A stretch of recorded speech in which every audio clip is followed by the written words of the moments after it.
Welcome to the Week 1 NFL Single Entry Strategy Show. I'm here with JM to win from oneweekseason.com. JM, it's been a long time. Yeah, man. I'm excited. My face lit up when you pressed record. It's first RotoGrinders podcast since 2017, I guess. So yeah, it's fun to be here. I'm super excited to be doing this. Super excited to be working with you because you're, in my opinion, we were talking before the show, one of the sharpest DFS players out there. Always had a ton of respect for you. Super excited to pick your brain on strategy, single entry stuff this week and throughout the season. Thank you. Yeah. And we worked together back in 2016, 2017. And I've been a huge fan of your content. Like your long form content, I think is one of the biggest edges out there in terms of NFL DFS. I mean, it's the primary actual game players, and strategy content that I consume. And I think there's a huge edge in long form content because people tend to just want very, quick hitting things like just give me a TikTok with the best quarterbacks or whatever, right? And you are a novelist and you actually, you write long form content. And I think it's incredible. So yeah, big fan of the site. Yeah, I hadn't thought about that, but there's so many topics that you really have to get 4 or 5 layers deep in DFS. And so from a writing standpoint, from a reader standpoint, you do have to be willing to kind of read that longer content that layers all of those thoughts in and pulls them all together well. And and I think that a lot of, especially as DFS starts to get younger and younger, right? Over the years, more and more young people will come in and they're less and less used to reading long form content. I think that that's an edge to have that. And then also just from a deeper standpoint, just the idea of focusing on strategy instead of plays. We were talking before the show about just player picks. And we were saying we'd be happy playing against somebody who has the best play week in and week out, because if you just have the best play, but you're not putting it on the best roster, if you don't know how to put together a winning roster, you don't have an edge. And so that idea of putting yourself in position to learn all these other layers of DFS, which obviously any of you watching the show, that's part of what we're going to be doing throughout the season. It'll be, we're going to record on Fridays. I don't know. I'm guessing it's coming out on Fridays or Saturdays, the show, but we'll be focused on that week's slate and single entry, but also kind of talking theory and strategy and hopefully learning from each other about how to be better DFS players. Yeah. And that's actually transitions really well into single entry. Cause I think it's one of the most exploitable contest types that are out there. I around RotoGrinders, I'm kind of known as the live final guy. And a lot people ask me, what is it about live finals that you love? A lot of times it's just that I've won a bunch of seats to them in single entry qualifiers. And, I single entry as looking up my ROI for baseball this season on DraftKings, it's triple digits, double digits is good, 10% on single entry or, on any kind of contest, in terms of profit is great. My ROI for baseball for DraftKings and single entry contests, single entry GPPs is 120%. And I looked it up last year. I put $20,000 into single entry DraftKings GPPs for NFL at a 30% ROI. I mean, that's a lot of money. And I looked on FanDuel, it was 230% ROI. I mean, and obviously that comes from winning one of the single entry GPPs. But there's a bunch of reasons why I think single entry GPPs are the most exploitable contest out there. And it's just people are rolling optimal plays and their cash lineups into these contests. And that's very exploitable. That's not what you want to do. This is a top heavy tournament, format.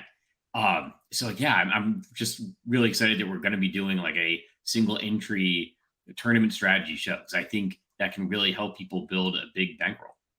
Yeah, and that was how I started my bankroll early on, was smaller field single entry on Draft Street, rest in peace. And I think that the approach that so many people take to DFS just because of the marketing angle of put in $20, win $1 million is so incorrect. And because of that, that carries over to the approach that people take to single entry is so incorrect. And like you said, they'll put in their cash game lineups or they'll put in the optimals. And then also what I found is, so I was drafting for the underdog puppy last night. And you ever get in that mode where you're kind of in, you're in the zone and you're in attack mode and you're not really worrying about what could happen negatively, but only seeing what could happen positively with these things. And it's just sharp pick after sharp pick. And you know that it might not play out, right? But they're all plus EV. And I was thinking about just the difference between the $25 BBM and the $5 puppy. And if I'm entering the BBM, I know that I'm going to put in 150 rosters. So that's about $4,000. But I also know that I only get those 150 rosters. So I'll sometimes get in that mode where I'm like, oh, but I don't want to waste a roster if I'm wrong on this guy. And when I'm sitting there in the puppy where it's $5 and I'm just played the Mastiff and dropped 5K in that, and just dropped 4K in the BBM, I'm like, I don't care if I lose this $5. And I'm like way more aggressive just in my mindset. And I think that we see that's what the sharpest 150 max players are able to do all the time, week in and week out, is have that approach, that mindset. And we see people in single entry basically think, well, this is my one roster, so I have to play the best plays. And they're that much less willing to embrace the plays that maybe are really good. And that's the great thing about single entry, especially in smaller field, is you can find really good plays that other people aren't on. You don't have to take some crazy play. It's just other people are so concerned to go off the board because it's their one roster, or as you get into higher buy-ins, it's single entry and high buy-in. And so it's like you have this extra maneuvering space to say, what is the edge in this contest? And let me move a little bit off the board, a little bit more off the board. But there's an edge in these contests that is more predictable and more bankable than in large field, because in large field with 150 max players, you know that all these different bases are going to be covered. In single entry, you know all these other bases are not going to be covered. You have so much to choose from to say, okay, do I want to pick this great spot over here that people aren't on, this great spot over here? Do I want to build around this game in a particular way that other people aren't building around it? And yeah, you kind of figure out what the field is going to do a lot more easily. Yeah, it's interesting. There's going to be, depending on the size of the field and the buy-in, like there's very viable players that are just not even owned, like not at all owned, like 0% owned. And like sometimes those guys have a chance to break the slate. Like it's funny because I'm still transitioning from like baseball mindset to football mindset, and that's actually a difficult thing for me in week one of NFL, is I tend to go way too off the board. It's like in baseball, like my single entry strategy will sometimes just be like, I'm not going to play the chalk stack. Like I don't care who it is, like because the better position the chalk stack is in, the higher they're going to be owned. And you'll see these stacks. Like DraftKings had a million maker for baseball last night. Milwaukee was in Coors Field, and the stack was like 30% owned. I mean, that's crazy. Like the Milwaukee, there's 22 teams playing. They don't have a 30% chance of being the highest scoring team, and they were not. I mean, obviously they scored some runs, but they're not going to be the highest scoring team 30% of the time. It's going to be more like 8%. If there's 22 teams.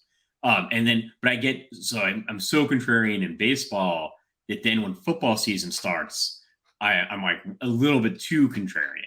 And I think that that's kind of where you need to find like the sweet spot, is like in baseball, I'm just satisfied like throwing out all the chalk and saying like, all right, my single entry team is going to be a team that doesn't have, two stacks that are not the highest owned stack. Football, I don't think you necessarily need to like automatically, throw out the top owned quarterback or even throw out the top owned defense, depending on the situation. I'd probably be much more likely to throw out the top owned defense. Right. That scoring, can be very variable, right?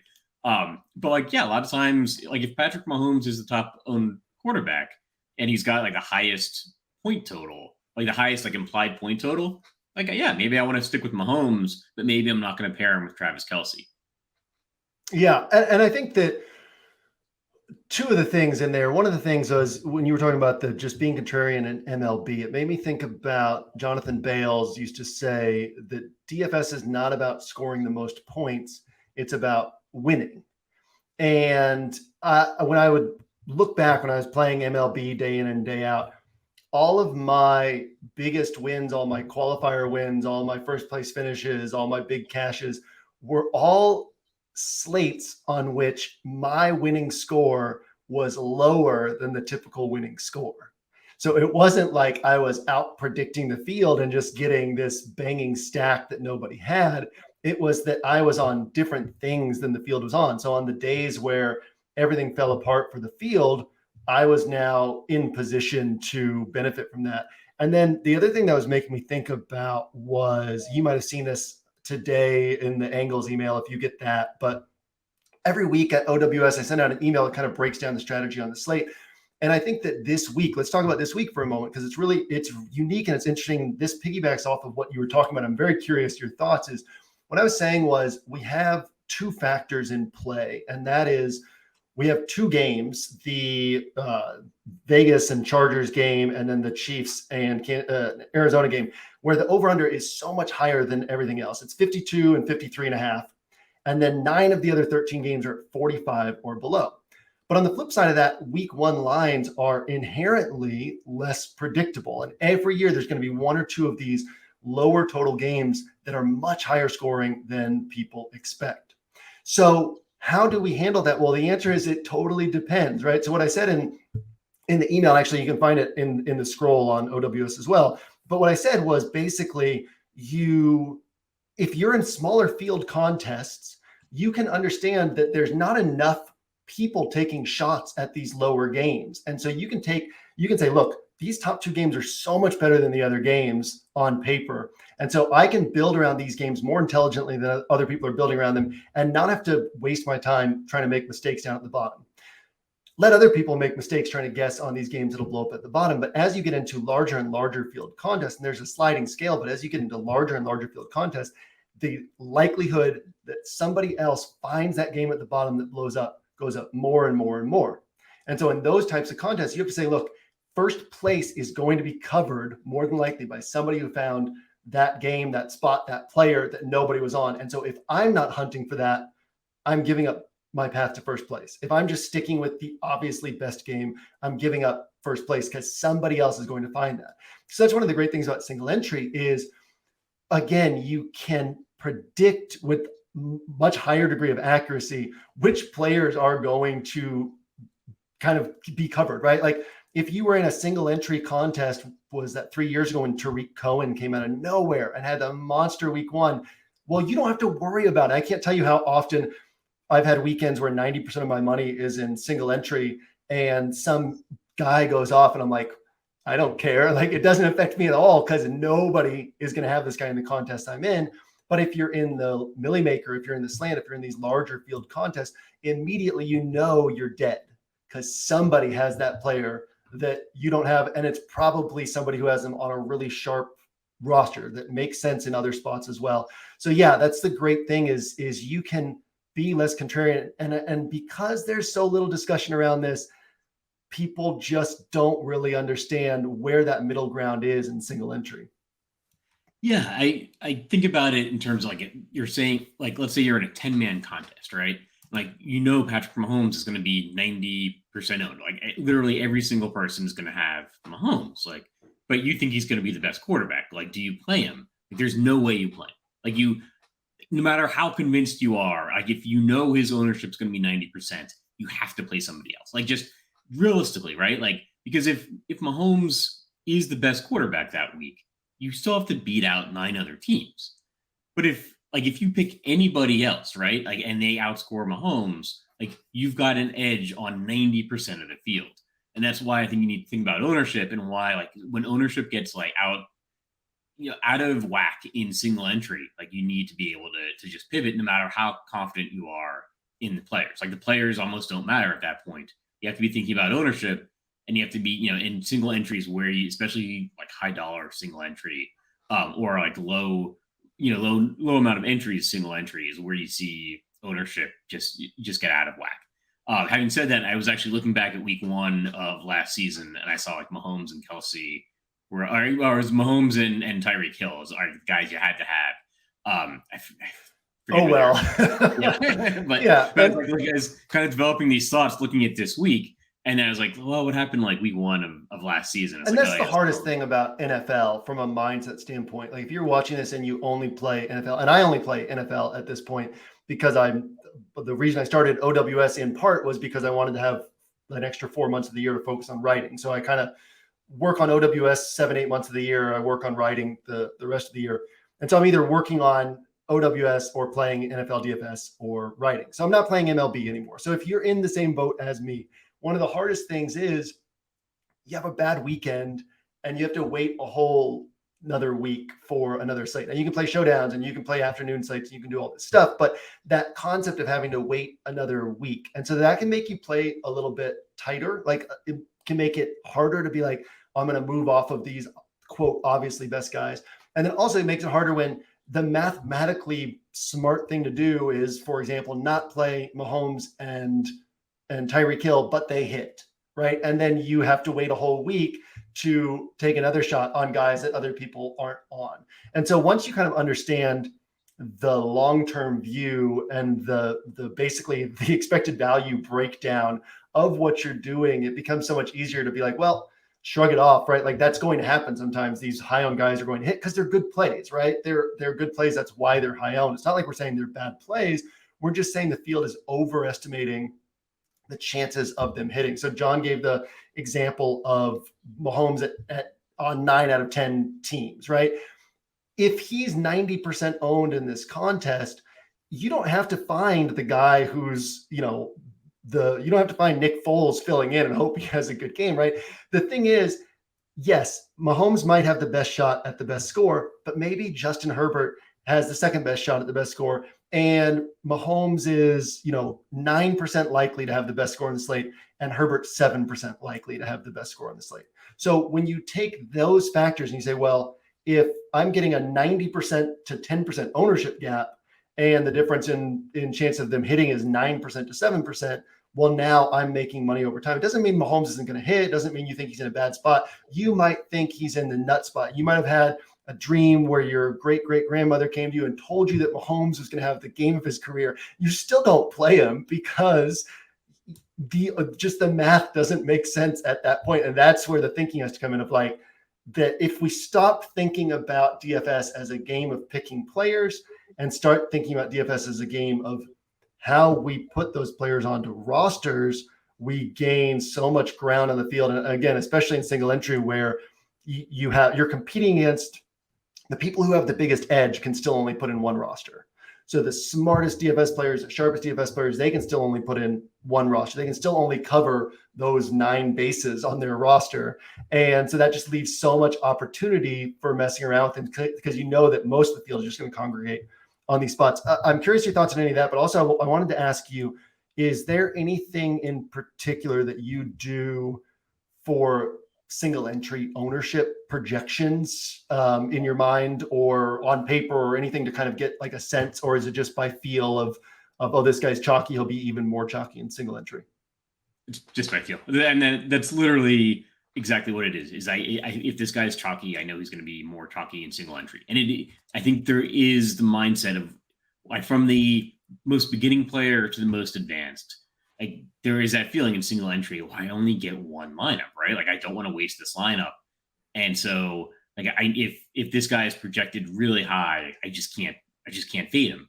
And then you get these guys that are like 80% owned in smaller field.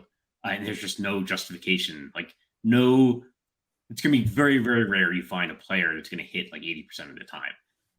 Like I was looking at like quarterback this week, right? It's wide open, but like I think people are going to gravitate to Mahomes and Hurts because they're the highest projected guys. But it's wide open. Like, we know nothing about these teams. Like we think we know a lot. Like we followed everything that happened. We watched the draft and we followed the coaching changes. We don't know anything, right? Like these, we're going to be shocked at what we picked this week when we look at the end of the season. Like if we look back at week 1, at week 18, we're going to be like, oh yeah, that was like the 1 week that guy was healthy. Like no, like these guys, we know nothing, right? So and it's almost hard to believe that right now, because we've spent so much time thinking we know all these things, right? And then again, 4 weeks from now, we're all going to feel like idiots about so many of these things. Yeah, the more time you put into it, the more confidence you have. Like, no, okay, I know exactly what's going to happen. No, you have no idea. I have no idea. Nobody has any idea. And like there's so many opportunities. Like Jameis Winston. New Orleans could have a really good offense. Like Pittsburgh. Phenomenal. Yeah, like Pittsburgh's got a lot of really good pieces, but like nobody's gonna play like Mitch Trubisky. But like they're cheap, and like some of these quarterbacks are actually really cheap and are in just not. I don't want to say they're in just as good a position, but like can conception of their position is nowhere near as good as it actually is compared when we're looking at like Patrick Mahomes. And I like that, like the Chargers Vegas game. That's the other game that has the high point total. But I'd almost be surprised if like it would not be a surprise if neither of those two games is the highest scoring game on the week. Right. No, absolutely. And it could be, look at last year, it was San Francisco and Detroit, it was 41-33. It was 74 combined points. And if you played that game, TJ Hawkinson put up a monster game against this tough 49ers defense, then you were sitting pretty. And again, if you're in like a limited entry single entry contest, smaller field single entry contest, you probably don't have to worry about finding that game. But you just have to think about what is everybody else congregating on and do things differently. When you said that about how little we know, I don't know if you remember when I used to write the week 14 in which such and such articles at RotoGrinders, would feature them on the homepage, and I'd have a little story at the beginning and then tie them into plays. And the very first article I ever wrote in 2014, the whole focus was on how little we know in week 1. And maybe it was 2015. And that was when like all the stuff was going on with, is DFS a skill game and blah, blah, blah. And I got talked to at RotoGrinders about like, well, we can't really take this exact angle, because if we say that we don't know what's happening, it goes against the argument that it's a skill game. And that was, 2014, 2015 thinking, where it was like, the skill is predicting the players. And so if we say we don't know what's going to happen, then that's like saying, well, you guys are in making these decisions, and lawmakers, whatever, are correct. It's not a skill game. We don't know anything. And realistically, obviously, our thinking has developed industry wide, but realistically, that is the edge, is saying that is what makes it a skill game, is the ability to say, we don't know. And how do we benefit from that? And then again, this balance of how far down that path do we have to go in the contest type that we're playing? And I think also, one of the things I would encourage, if you're watching this, there's a tendency, DFS is aspirational in a way. You watch somebody and you're like, I'd like to be home all day and do sports stuff and like play DFS. You see Squirrel has 50 plus live final appearances, and you're like, I want to do that. And so the tendency is to then try to do that. It's to try to enter everything and be like a full-on DFS player. But there's nothing wrong with finding what you're really good at and sticking to that. I was talking about this on a podcast yesterday on OWS. My first year playing, I probably won like 120 to 140,000 in MLB on Draft Street and Draftkings. And I probably gave back about 50K of that on FanDuel. That was when FanDuel was single pitcher and the scoring structure was different, and it was not for me. And I was like, we're competitors, right? So I was just like, I'm going to solve this game. I am not going to give up until I solve it.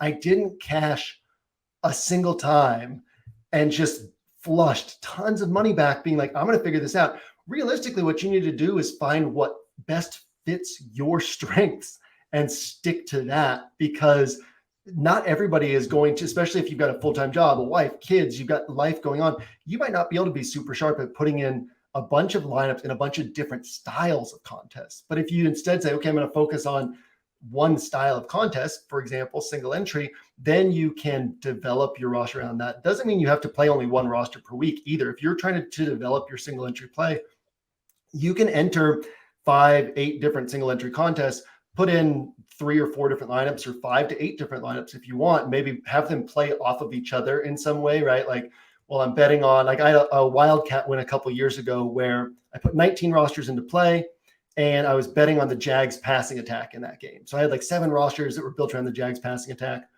But I was like, okay, if this bet fails, then what hits as a result?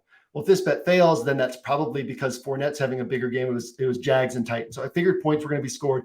So I had Fournette on like 3 or 4 rosters. And that was the reason that I won that week. Wasn't because I was betting on the Jags passing attack, but because I was also betting on how I could benefit if I was wrong on that bet. So you can do that with your single entry, right? You can still put in multiple rosters and be like, okay, let me play these rosters off each other a little bit, but just focus on something and find something that you can be really good at, and then branch out from there. There's nothing wrong with not trying to be Squirrel and like win qualifiers and single entry and all these other contest types in a single week. It's not everybody has the time to do that. Not everybody has the mindset to do that. So find what you're good at and then develop that and then keep branching out from there. Yeah, bring up a couple of good points. I think like the differences in, and I think it's actually very relevant for single entry, the differences between the two sites, not just in terms of scoring, but in terms of salary cap. You see like FanDuel, running quarterbacks are much more viable, I think, in FanDuel. And because you're not getting points per reception. So the overall scores tend to be lower. So like so those rushing yards are even more important.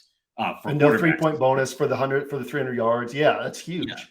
Yeah, and then you get the 3-point bonus on DraftKings for 300 yards. So like I like you'll look at like maybe a Matt Ryan or a Winston that's gonna have a shot at 300 yards, but that's much more valuable on DraftKings, where those guys are like a much smaller portion of the salary cap compared to the more higher priced quarterbacks on DraftKings. On FanDuel, salary is much softer. It's like you can afford to pay up at quarterback much more often. Like I feel like I always see like lower priced quarterbacks on DraftKings hitting, whereas like higher priced quarterbacks on FanDuel. And like I tend to gravitate way more to the high priced quarterbacks on FanDuel because I'm just getting more, even like single entry or 150 max. Like I'm getting much more bullets like in 150 max with the higher priced quarterbacks because I don't need the salary that much on FanDuel. Yeah, and a quick note here too. I want to throw this in there. You said the 300-yard, the types of passers.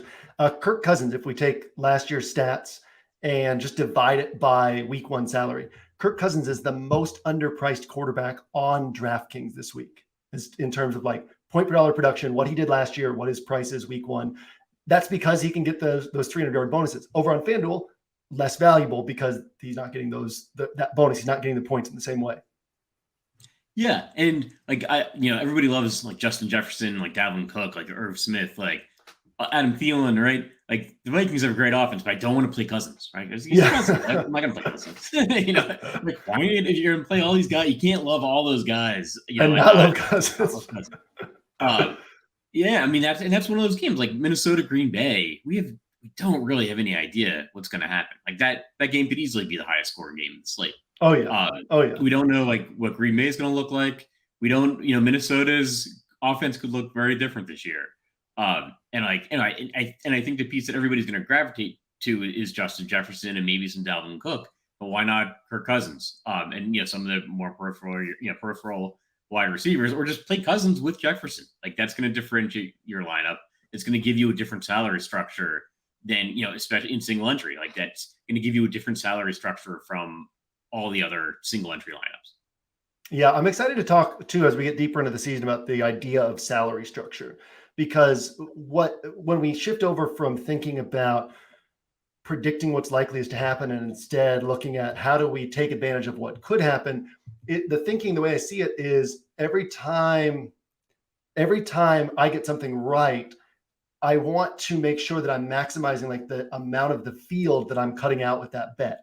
So that if in the example of like Mahomes and Herbert, right? Like if Mahomes were 90% owned and Herbert outscored him by 15 points, well, now you've cut out 90% of the field essentially, right? And so if you're thinking about how your bets can kind of cut out portions of the field as you move up the leaderboards, well, that's harder to do as we get up to 9 roster spots and all these different factors. So one of the big things is like if everybody is allocating salary in this way, and that's what we have Hilo writes for OWS, and Hilo's, taking game theory courses at Harvard and Yale and Stanford and Northwestern. And every weekend on Saturday in the end around in the scroll, he'll break down the chalk build for the week. And it's Saturday, it's the day before the slate kicks off, and he will give the exact chalk build that everybody's going to have. And he's right week in and week out of like, here's how people are thinking. Here's where their salary is going to be allocated. And then most people think, well, I don't want Jonathan Taylor because everyone's on him, so I'll go to a different high-priced running back. But their salary structure is still the same. So there's picks in other spots. They still have the same options in other spots, right? If you start your roster from a totally different place than everybody else, from a salary structure standpoint, all of a sudden you have a different roster than everybody else. And so if things start breaking down for that roster, then things are coming together more and more for your roster. And like I said, you don't have to be the highest scoring. You don't have to put up the 270-point score that nobody can beat. You just have to have the score that nobody can beat that week. And a lot of times that's about what everybody else is going to falling apart.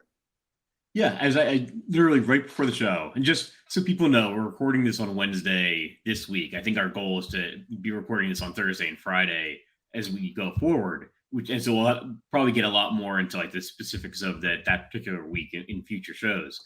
But I was just taking an initial look at the slate and thinking, I think people are going to spend down at wide receiver. Like you've got Michael Pittman, it's like really affordable. I think 5,500. That's just a silly price. I think a lot of people are going to be able to then fit in like Jonathan Taylor if they're using cheaper wide receivers. There's no real running back this week that's like a screaming value, which in a lot of weeks we will, especially as we get farther into the season. We'll have like screaming value running backs that are mispriced because of injury. But I think if you spend down at running back this week, there's still some good viable options, especially once you consider we know nothing, right? We don't know anything. And then if you are spending up at wide receiver, I think you're going to get much different. I think like anything at tight end, right? Travis Kelce and Pitts are probably going to be very highly owned. Just the two tight ends that stick out in my initial read on the week. But yeah, if you go with basically any other like tight end, I think you're going to be a little bit different. So I'm just trying to look at the tight end ownership to make sure I'm not leaving out anybody that's going to be highly owned. But I think it's going to be Kelce and Pitts. I guess Mark Andrews as well will have some ownership. And then just got to tweak the defense. Like defenses, I think in single entry for football are probably the easiest and most efficient way to differentiate, unless there's a massive weather edge or some kind of massive like rookie quarterback going into a bad weather game against a good defense. Like because the defensive scoring is just so random, right? You can see some situation where you think the defense is going to obviously obliterate the opposing quarterback, and then some other team's defense runs back 2 punts, and that's the defense you had to have. Yeah. I remember a qualifier where I needed the Panthers. It was when Sunday night games were still included on the main slate, and I needed the Panthers to score 2 points for me to win the qualifier. And it was back when the Panthers defense was good. They scored 10 to 12 points every week, and they got 0 points that game, right? You don't know with defense special teams, especially week one, where there's so many unknowns and nobody's playing their third option at quarterback, right? Everybody's playing their best guy. Everybody's healthy. And so we're that much less likely to see one of these games where somebody is just making dumb, like Chicago is 2,200 this week on DraftKings. And there's a lot of sharp people. Hilo's brought this up. There's a lot of sharp people who are placing bets on Trey Lance leading the NFL in interceptions this year, right? Like nobody's going to want to go to Chicago at 2,200, but they're a home defense. They're 2,200. How much can they hurt you? And there's a chance that this thing plays out in their favor. And when people are kind of going to the more what feels like more certain stuff, you can kind of look for stuff like that and find the places to be different. I think defense is an interesting one too, just because, like you said, there are situations where we can get in this habit of saying defense is unpredictable, and then it's like Matt Schaub is starting against a good defense, and you know that there's going to be points scored, and you have to kind of take advantage of that. You don't have to be different everywhere. You just have to find a handful of buttons that you're going to push that make your roster really different from whatever else is out there. Yeah, actually, it brings me back. I used to run correlations on projections from different sites, like for my own personal use. I was looking at like correlations at different positions for NFL across like the industry wide projections. And week one, I think it was 2 years in a row, the week one defensive projections across the industry were negatively correlated to the actual score, meaning like the higher projected the defense was, like the better chance it had a lower actual DFS score. Because we don't know anything, and that's a great point. Like, and that's actually two things. We're never going to see like less injuries in week one of the NFL season. Probably never going to see better weather either. And it brings me actually the exception to fading the chalk defense is like I always go into single entry with a mindset that I want to I'll argue opinions. I don't want to argue facts. So like I won't argue weather, right? If it's like if there's like literally ice falling from the sky for some rookie quarterback, like that was not factored into the score. The pricing when they came out with the prices. It doesn't matter if that's I'll take a chalky defense if the guy literally is not going to be able to hold on to the ball because of, ace falling from the sky or wind or wherever the case may be, or they're on their, they literally just signed this quarterback on Wednesday because they're down to their, fourth string guy, and then he pulled a Kendall Hinton starting for the Broncos, something like that. Yeah, exactly. I remember like the Washington football team had Mark Sanchez like years after he retired. He just we got to sign somebody. Like, let's just bring him in. He actually might not have had that bad of a game now that I think about it. Put me in, coach. I'll play. Yeah. But I think defense is highly variable. But I don't want to argue against like facts. Like if it's just a fact, like this guy's it's his first NFL game in 3 years, and he was signed midweek. Well, but like if it's an opinion, like, well, I think this team, I think Washington's got a really chance against Jacksonville. Like, well, that's your opinion. That opinion should not be like 15% owned. Yeah. Have you ever seen the Pixar movie Inside Out? Yeah. And it says, they're on the train of thought. He says, all these facts and opinions look so similar. Yeah, exactly. I mean, people conflate those two, and they're like, well, this guy sucks because of these stats that I looked up. And it's like, well, those stats prove that he's performed poorly in the past. We don't know, right? These stats show that Tom Brady should be a 6th round draft pick and, isn't going to make it into a second year in the NFL. We don't know these guys as humans. We don't know their situations. We don't know the situations they're being drafted into. And we can kind of take those preconceived notions, those biases. I think that helped me a ton in MLB early on. I had been a huge Red Sox fan for decades and kind of watched like 100+ Red Sox games every year. I don't know how I had that much time on my hands back then, but watched all these Red Sox games. But all I really knew was the Red Sox and the AL East, because the Red Sox played those teams all the time. I didn't know any of the other teams. And so I had to come into DFS from a research standpoint with no biases about these other players. This guy's great. This guy sucks. And so I was just taking the stats and doing the research and doing what was kind of the sharpest by the numbers plays. And every day it would be differentiated from what everybody else had. Whereas once we get into something like NFL, where we've all poured so much time into fantasy and read all this content and watched all these clips and we know all this stuff, it becomes that much harder to say, oh, maybe this guy is great. Maybe this spot is really good. And even things like I talk about how our perceptions of players are formed. Clyde Edwards-Hilaire's price stayed so high for so long and his ownership remained so high because that first game of his, he had first round draft capital, which at the time everyone was like, really, a first round pick? Had first round draft capital attached to himself. His first game, national TV, had a big game. And I think it was Sunday Night Football and it was Collinsworth, but whoever the announcer was kept talking about how great Clyde Edwards-Hilaire was. And that stuck in everyone's minds. And you got a guy like Chris Carson or Elijah Mitchell, and people are always waiting for that guy to be replaced by some other running back on the roster because they're like, well, he's 6th round pick, 7th round pick, undrafted free agent, whoever these guys are. And it's like, this guy's not really that good. Eventually he's going to get replaced. And they all trim Elijah Mitchell, the only player who had a better, no player on DraftKings had a better point per dollar production based on their week 1 price and last year's scoring than Elijah Mitchell. And who's going to play like he's a 7-point favorite, something like that against a bad defense. And nobody's going to want to play the guy at 5,400. And then everybody's going to play all the 5K wide receivers instead. And we also think too much about positional stuff. If we look at kind of where scoring comes from, DraftKings pricing is sharp. The point per dollar production on the 8K wide receiver overtime is going to be the same as the point per dollar production on the 8K running back. So stop thinking as much about, well, I've got to get the high priced running back. I've got to do this, that, right? If everybody else is on high priced running backs, maybe you go Elijah Mitchell and Miles Sanders. That roster, I've messed around with some Elijah Mitchell, Miles Sanders rosters this week. As soon as you do that, the rest of your roster is different. And as soon as you do that, your feeling is, these are my running backs. And if you have that feeling, you can identify it and recognize that everybody else has that feeling too, especially if that's their one roster. They're like, I don't want to roll with Elijah Mitchell and Miles Sanders on my one roster. But, over time, those decisions make you a lot more money.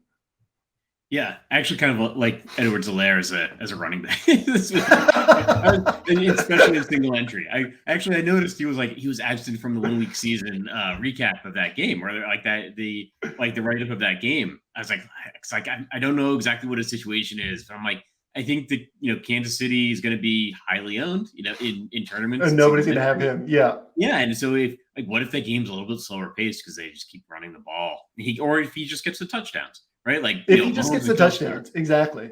Yeah, so like I think playing like running back differentiators is really big because they get the touchdowns. So like people want the Philly game, right? They want Eagles, they want Jalen Hurts. Like, well, what if Miles Sanders gets the touchdowns? Like, I think Sanders was the guy last year, right? He was like allergic to touchdowns.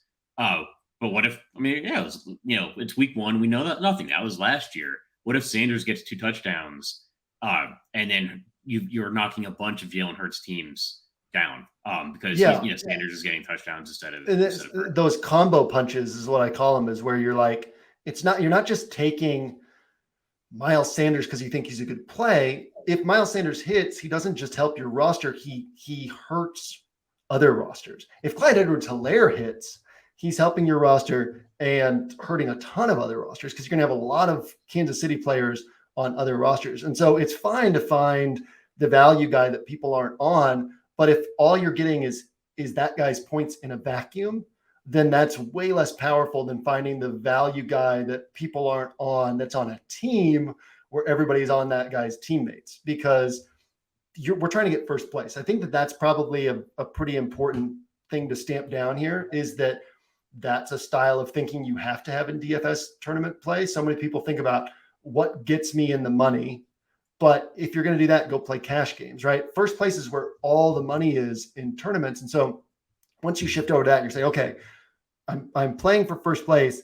If this guy fails, well, that's fine. I wasn't getting first place anyway. But if this guy hits, he's helping me and hurting all these other rosters. Yeah, Clyde Edwards-Helaire, he's one of those, I know too much to play him. But then when you talk about the theory behind it, it's like literally all he needs is the touchdowns. You know who I like this week? Josh Jacobs. Speaking of us not knowing anything, right? Zamir White is probably not going to step in week 1 and get all these touches. We've seen the Garrett Blount heavy touchdown roll with Josh McDaniels. We've seen the Damian Harris heavy touchdown roll with Josh McDaniels. Everybody's betting on this game blowing up. What everybody thinks about is, oh, well, if it's a shootout, then Jacobs is getting fewer carries. I don't care about carries. I don't care if he's getting 60 rushing yards instead of 80 rushing yards. If there's a lot of touchdowns being scored, there's a chance that the Raiders keep getting down inside the 5-yard line and Jacobs scores 3 touchdowns and he's 1% owned, because all the narrative has been like, well, we don't know if he still has this role. And you can do one thing like that, and it just, your whole roster set apart. Like there's ways to play Jacobs within that game to where you literally wouldn't have to worry about strategy anywhere else on your roster in single entry, because your roster is automatically that different. And then you can just play who you want to play. The salary structure is different. The kind of core bet is different. And then you can just play your favorite plays from there. And like thinking about touchdowns, thinking about where those points come from. I mean, there's so many like roots level things that we should be getting down to when we're building our DFS rosters that most people aren't. And again, it's one of the cool things about single entry is it forces you to focus on one roster at a time and think through all the layers, so that ideally, you're kind of learning these things week in and week out, and then putting together a better roster. And you can start expanding that into more builds, but it kind of forces you to become a better DFS player. Yeah, you're thinking about, how am I getting that that leverage off of other rosters? Like I know what the other rosters in this tournament are going to vaguely look like. And I as you asked about like, how do I do ownership as a gut feel, and I always think like guys, in week 1, guys that people are down on in season long are going to be underowned, and young rookies like, oh, I'm probably the only guy that's ever heard of this guy, are going to be overowned. And particularly because it's week 1, like it's week 1, and these coaches, it's very viable for these coaches to think, or it's reasonable for these coaches to say, look, it's this guy's first NFL game.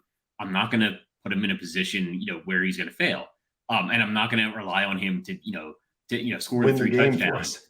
Yeah, was it? I said not going to rely on him to win the game for us. Yeah, exactly.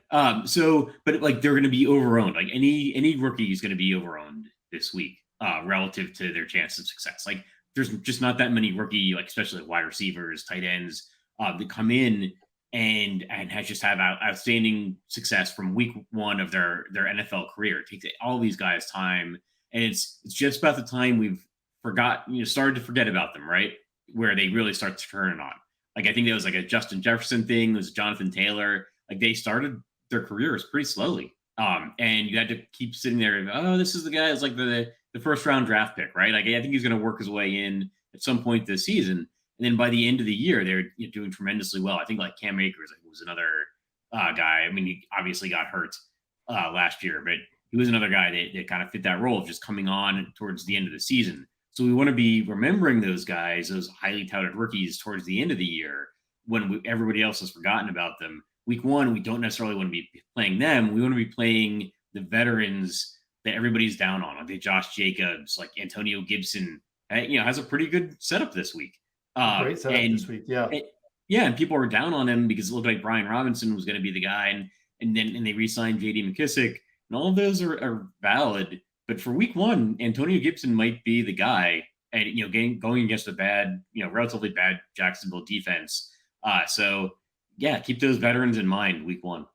Yeah, and when you say Antonio Gibson, the immediate reaction is like, yeah, but that's a yucky play. But then if we rewind to literally a year ago, when he had the exact same role that we expect him to have for week one, we're not worried about deeper into the season when Brian Robinson comes back.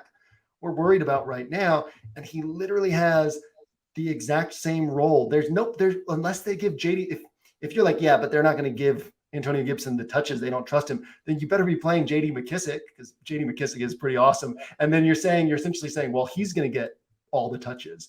And speaking of that team and what you're saying before about the rookies, I'm in best ball mind, and I'm in reading every day's training camp reports mind, and I see Jahan Dotson at 3,400, and I'm like, ooh, nobody's going to be thinking about Jahan Dotson. Everybody's thinking about George Pickens and Wan'Dale Robinson and these other rookies.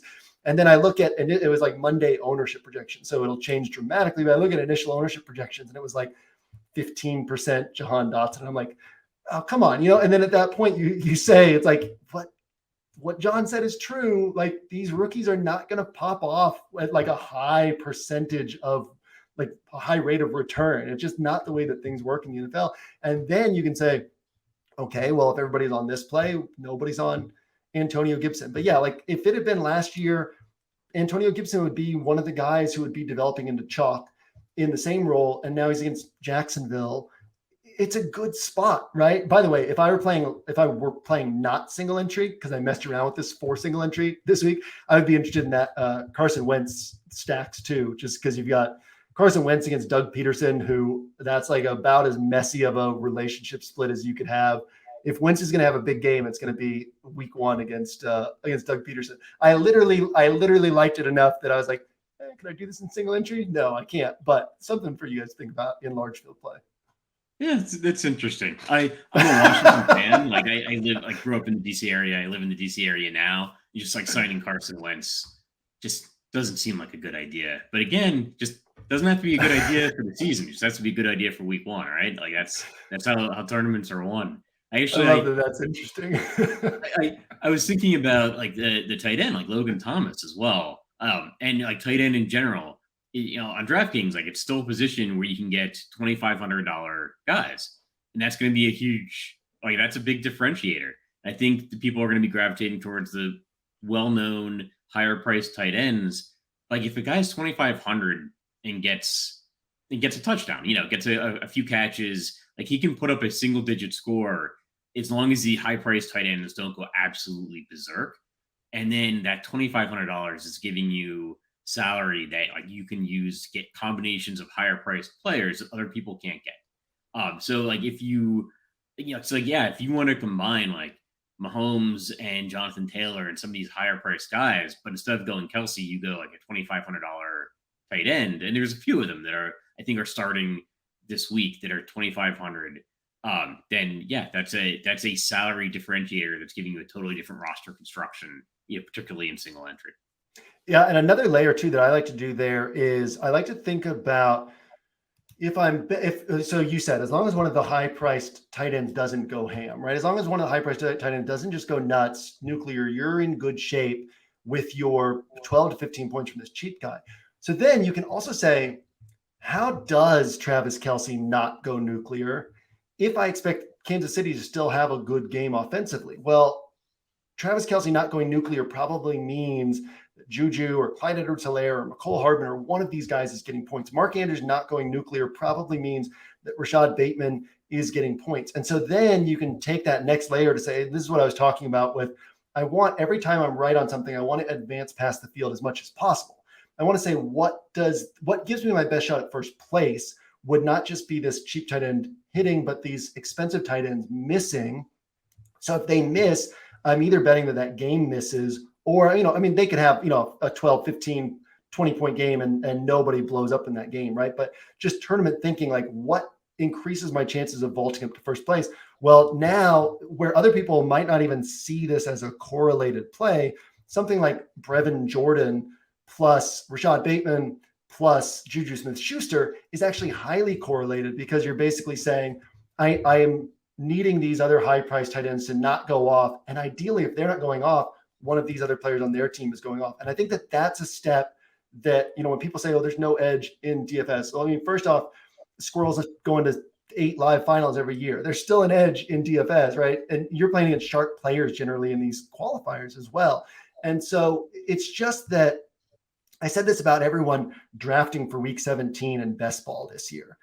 If everyone's on the same edge, it's no longer an edge, right? And so we're at a point where people are like, oh, there's no edge in DFS, because the things that were the edge 2 or 3 years ago might no longer be the edge. So then we have to say, okay, those are now found. Like, you still draft for week 17 in best ball, but what's everybody going to be chasing next year, right? Like, that's a foundational piece now. So some of the things that were the edge 2, 3, 4 years ago, those still work, but those are more like foundational pieces now. And then you have to be like, okay, so what's the next piece? What are other people not thinking of? And that's the new edge, right? And so people are like, well, everyone's correlating, so is the edge not correlating? No, because NFL scoring is correlated. So that's why it works, but now they're just correlating, right? They're not thinking through the next layers. And those are the little things that can really set us apart, as when we're saying, what story gets my roster to first place? And honestly, this is a way more fun way to play DFS anyway, is being able to think through the angles, recognizing that you're literally outmaneuvering the field in ways that are plus EV over time. And then you put the roster in play. You have no stress about whether or not it works out on that Sunday, because ideally you're managing your bankroll to a level where it's like, well, if I lose this Sunday, that's fine. I know that I'm making decisions that play out in my favor over time, right? You can check back. I mean, I don't even watch football on Sundays most of the time anymore. I wait till Mondays. I watch all the condensed games to catch up on everything. I check my scores in the evenings to see how I did, because it's like, whatever, I'm putting in rosters that are going to make money over time. If it's not this week, it's next week or the next week or week 5 next season or whenever it is. Like, my EV is going to play out. I don't have to worry too much about the individual slate. It's a much more fun way to play, because you're kind of thinking in different ways than everybody else is thinking. And you're not sitting there like, ooh, I can't choose between Patrick Mahomes and Justin Herbert. Who's going to have a better game? We don't know. They're probably both going to have good games. You got to pick one and then just build intelligently around them. Yeah. We don't play DFS because it's easy. We play because it's hard, right? That's what makes it fun. Like, I can play the lottery, and that's easy. Like, I just get assigned some numbers and wait to see if they hit, right? Like, I like the challenge of trying to predict the future, right? In a football fun, fashion. But Dan, I think we were aiming for 30 minutes. We're at about twice that right now. So any final week 1 thoughts, or thoughts on single entry this week? No, I probably should have mentioned this at the beginning, but everything on 1 week season is always free week 1. And what I always say is, we kind of build the site around it's, I've always seen it as like a supplemental site, where it's like we focus on DFS training. So it's just a good second site to be using, essentially. But we also make everything free week 1 every year. So I think that one of the things I always say is, if the site's for you, we build it for people who it's for, right? So if it's for you, then it's really for you. If it's not for you, you'll know right away, and then you move on. And so yeah, check it out and you'll get a sense of whether or not it's for you. But also, I mean, I'll be on here every week. A lot of you maybe know me already from my years at RotoGrinders, but maybe not because that was a half decade ago. So if not, hi, I'm JM. Nice to meet you. But yeah, we'll be here every week and talking about this stuff, and you can get kind of a deeper sense of all this, and come over to OWS if you want some more of that. And obviously stay on RotoGrinders too, because there's phenomenal stuff here, especially with Squirrel kind of giving you the good. So yeah, I just want to throw that in there. And I'm super excited to do this every week. It's fun to talk. Like you said, we'll be able to dive into the weeds at the individual weeks, but it's fun to talk the theory as well and just really get in there on the strategy stuff. Cause this is, I mean, where you can become such a better DFS player just thinking about this stuff. So yeah, man, I'm looking forward to it. It's going to be fun. Yeah, me too. And thank you for listening, everybody. Like, leave some feedback. I think future weeks will probably get a little bit more into like the weeds of each, like the particular slate and the players and the injury situations. But yeah, thank you for listening, and leave any feedback in the comments or wherever you can leave feedback.